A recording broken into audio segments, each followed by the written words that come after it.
बादशाह ने औरतों से पूछा, उस वक्त तुम्हारा क्या वाकया था जब तुमने यूसुफ को उसके इरादे से फिसलाने की कोशिश की थी? सब औरतों ने कहा, पाकीज़ा है अल्लाह, हमने तो यूसुफ में कोई बुराई नहीं देखी।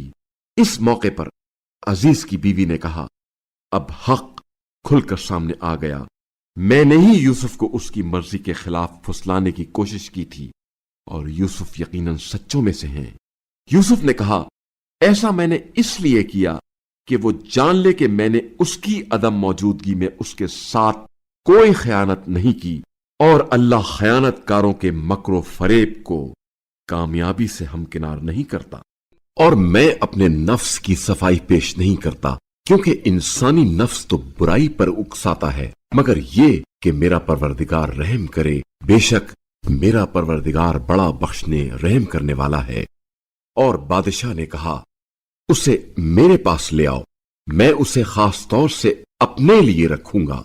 फिर जब यूसुफ ने बादशाह से गुफ्तगू की तो उसने कहा, बेशक आज आप हमारे बा इख्तियार अमानतदार हैं।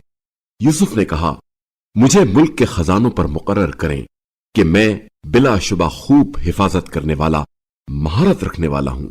और इस तरह हमने यूसुफ को उस मुल्क में इख्तियार दिया कि वो जहां चाहे अपना मस्कन बना ले। हम जिसे चाहते हैं अपनी रहमत से नवाजते हैं और नेक लोगों का अज्र हम जाया नहीं करते, और आखिरत का अज्र तो ईमान और तकवा वालों के लिए ज्यादा बेहतर है। और बरादरान यूसुफ मिस्र आए और यूसुफ के यहां हाजिर हुए।